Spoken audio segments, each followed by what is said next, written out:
Hey everybody, Fulcha Arash. Welcome back to 365 Days of Irish Tenor Banjo Tunes.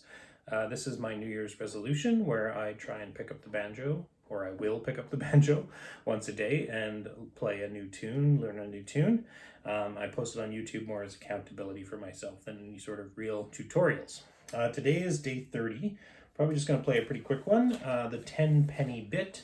It is number 141 in the Big Book of Irish Tunes. And it's a jig in A. So maybe a couple quick tips with this one. And again, I'm just a beginner. I'm imparting on you what I'm learning as I'm going along. So this one has a couple of high Bs. So that's the 7th fret on the E string. And a lot of times a common spot, you'll either be going from the 3rd to the 7th or the 5th to the 7th. So it's something a lot of people have a hard time doing. I definitely struggle with it. So these couple things I would maybe suggest. Number one, a lot of people I've noticed when they're playing in the more comfortable area tend to have their thumb fairly high up the fretboard. I would suggest, and from things I've read, you'd better off somewhere around the 3rd fret with that.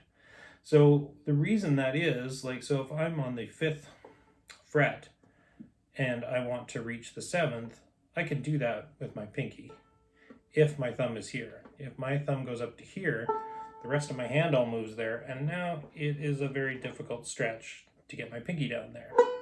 The same thing applies for your 3rd. If you're on your 3rd and you have to stretch and your thumb's up here, it's going to be much more difficult. It's still, I tend to jump. You can sort of slide, but I tend to jump. So there's that. So that's kind of what I use.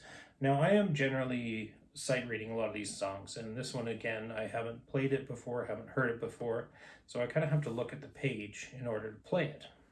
So for that, so this helps with sight reading, but it also helps with moving to the 7th fret. I was taught that there is a finger assigned to certain frets. So your index or first finger is assigned to frets 1 and 2. Second finger gets 3 and 4. Ring finger gets 5 and 6, and then pinky gets 7.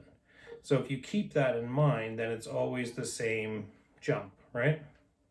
Whereas if you're always moving around and I'm doing this one as my 5, or even some people I'll see they'll put their pinky on 5, and then what do? You got to slide up or jump up. So I just find it easier because it's consistent. Now I know if you watch a lot of really good players, it really depends situationally as to which finger they're using, and they swap interchangeably between them. I think that's something that comes with practice and skill, that you're familiar with where your frets are and you can move around more easily. If you don't find you can do that, get to the 7th while not looking at it, the other thing you can do is just memorize the tune, which I should probably do more of anyways, because if you want to play in a session or you want to just go to somewhere where they're like, hey, play a tune, and you don't have a book with you or whatever, it's not very helpful if you don't actually have any tunes memorized. But anyways, you can memorize the tune, or you can memorize that one little bit. Even if you're sight reading, you can memorize the notes around that. So as long as I remember that, okay, so that part there, I'm going to go. Once I come up to it on the book, it's, I'm going to use fret numbers. It's 5, 3, 5, 7. And now I also remember what's after that. 5, 3, 3. That gives me enough time to get back to the page, know where I'm at. Okay, assuming there's not a whole bunch of them in a row. So that's another good tip, is just remember a little bit what comes after it, and that will help you. I find as I practice these, even though I'm sight reading, if I practice long enough, and some tunes, depending how difficult they are, I might practice an hour to get the tune properly recorded at even a moderate pace. That's just where I'm at in my banjo journey. You get a bit of a muscle memory, and your brain, even though you're reading the page, you sort of know what's coming up next, and that happens quite a bit. Anyways, I think that's it for tonight in terms of long rambly tips, and we will get into this one. So, Tenpenny Bit.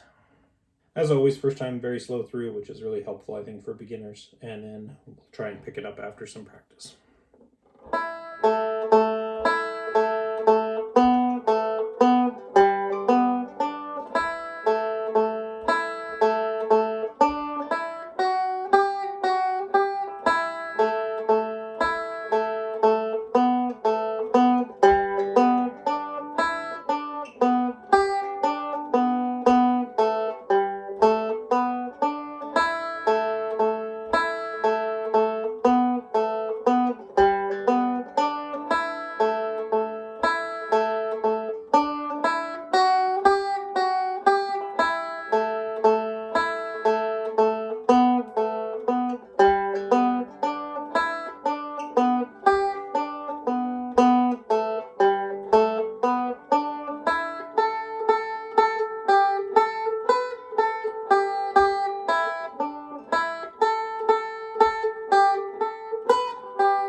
few moments later.